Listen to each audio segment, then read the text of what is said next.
If your SL has been sitting or standing for a long time, it may have developed problems that you don't know about, which is the situation with that red car. And one of the common problems that these cars might develop that you might not know about until you know about it is a hazard light switch becoming faulty. Now on the earlier SLs, this is a 1976 280 SL, in the earlier SLs the hazard switches looked like this, and you can see the part number on here. These things are like gold dust. I think I got a friend from America to bring me this one back, and they have a flasher unit inside them. And on the later SLs, that's the 1983 280 SL, the flasher units look like this here. And luckily these are still available. This is a Febby part. The Febby part number for this flasher unit is 24199. It's a flasher switch, I should say, rather than a flasher unit. And what happened on that car, which I just happened to find out by accident, is that this switch is very, very temperamental. Sometimes it works, sometimes it doesn't. So I'm just going to change that switch out now. What you don't want to be doing is breaking down on the motorway or freeway and finding out that your hazard light doesn't work. So it's worth actually just trying and making sure that your hazards do work. And if not, getting hold of a switch. These switches cost about £14. We got this one from a company called Parts in Motion, but you can type that Febby number there into eBay and pick up one of those relatively cheaply. The other thing you might find is broken, which I also discovered by accident, is the windows. Now on this particular car, an early 70s SL, it's got manual windows, but on the later SLs, they had electric windows. And what you may find with the electric windows is that often the cars will sit like this and the windows stay down. And one day you'll put the window up and it won't go back down again, or the other way around, it will go down and won't go back up again. And just before you start sort of taking door panels off and checking the motor, etc., first of all check the fuse box, because the window motors do have fuses. They're shared with something else as well. I can't recall what off the top of my head. But as I say, before you start taking door panels off and checking the motors, check that you haven't got any fuses out. In this particular case, on this red SL up there, we had an intermittent window switch which just decided to stop working halfway through, and which is quite annoying if you're driving along. Part number for these switches, a Febby switch, 18309, and they cost about £10 each. So once again, they're not expensive, and it's definitely worth, if your SL is sitting in the garage like that with the windows down, it's worth checking that those switches both still work.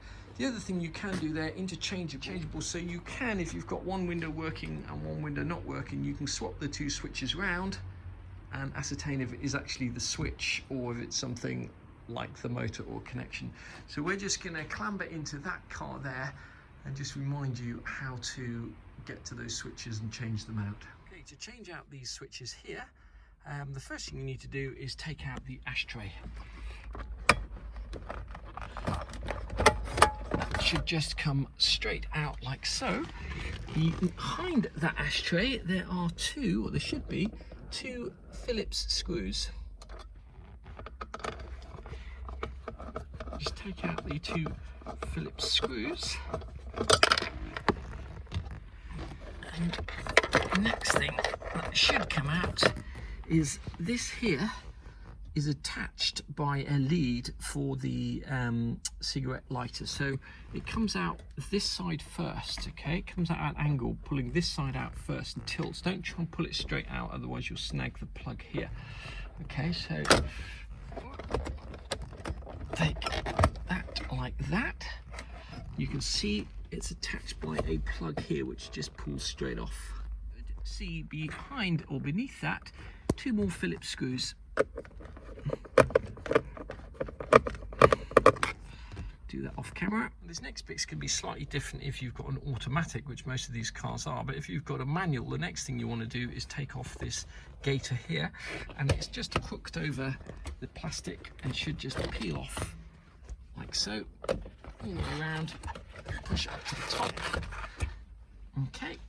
Now, this is important, okay? There are 1, 2, 3, on this particular car, it might be different on yours if you've got aircon and all the rest of it. There are 4 wires plugged into the bottom of here. And what we're going to do is unplug them all and take this out and then put the new switches in. We're not going to touch this switch, but it's important to realize that here is a plastic sort of like a plastic point that goes that way, so you need to pull this way, okay, to get it out. Don't just yank it up, because what you'll do is you'll end up snapping off the plastic stud on the back of there. Say replacing one of these plugs or one of these switches, you don't need to take the whole thing out. You could just wiggle that plug off. They're all push fit plugs, and just pop the switch out and put the plug back on. But we're going to take the whole thing out so I can show you how to do it properly. Okay. Those plugs may be on there quite tightly if they haven't ever been removed, but they are all just push fit, so you just need to wiggle them back and forwards until you get them out. Once you've got them out, you should just be able to lift this up over the gator. There's the back of the switches here, and you can see that they are a little bit rusty. These clips, they just push in and the switches should push out. When you do it very carefully, because you don't want to be cracking the veneer on this side when you take those out. So do it carefully. Make sure you squeeze both of those things in, and then they should just pop out. Okay, once you've got the clips out, once again, don't rush this part. You don't want to be chipping off bits of veneer. That's one switch there. Make sure we don't mix these two up. We'll do the other, we'll do these two next. Very obvious thing to say, but when you put the switches back in, remember the stickers are at the top of the switches. There's the hazard switch here, this is the new one. The plugs aren't quite symmetrical, so just remember which way that goes in.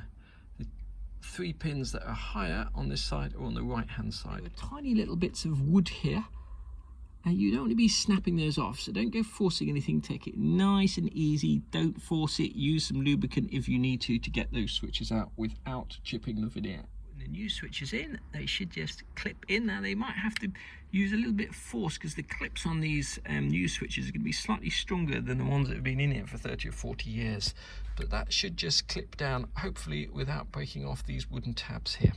To get a faulty switch when you buy them new, but it's probably not a bad idea just before you put the switches in, before you put them back together, just check them with the plugs first and make sure that everything is working as you expect it to.